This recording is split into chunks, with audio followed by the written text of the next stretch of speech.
বর্তমান সময়ে দক্ষিণ জেলার বিভিন্ন জায়গা সহ বিলুনিয়া মহকুমা জুড়ে এখন কিন্তু যান দুর্ঘটনা যেন নিত্যদিনের কারণ হয়ে দাঁড়াচ্ছে, তেমনি বাড়ছে এই দুর্ঘটনা এবং সংশ্লিষ্ট এলাকাতে এখন উদ্বেগ।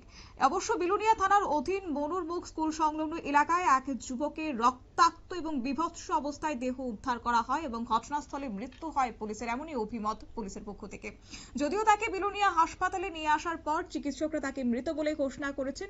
আর মৃত যুবকের নাম টোটন দাস, বয়স আনুমানিক 30 বছর, পেশায় তিনি শ্রমিক, বাড়ি মনুরমুখ এলাকায়। এবং এলাকারই যুবক প্রীতম দাস জানিয়েছেন যে টোটন দাসের মৃতদেহ উদ্ধারের কিছুক্ষণ আগে সে মনুরমুখ উৎসবের প্রস্তুতি দেখতে এসেছিল, সবার সাথে কথাবার্তা বলে যায়।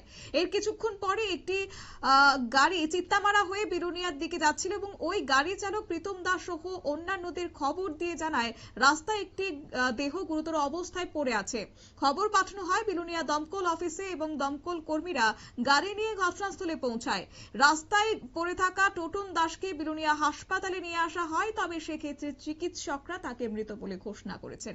তার কোমর এবং পায়ে ব্যাপকভাবে আঘাতে শরীরে অস্বাভাবিক অবস্থায় দেখা যায় এবং রাতে বিলুনিয়া হাসপাতালে এবং দুর্ঘটনাস্থলে পুলিশ এসে ঘটনার তদন্ত শুরু করেছে। ধারণা করা হচ্ছে একটি ট্রিপার বা এই ধরনের কোনো বড় গাড়ি টোটন দাসকে ধাক্কা দিয়ে অথবা গাড়ির চাকার নিচে শরীরের একটা অংশ চাপা দিয়ে চলে যায়।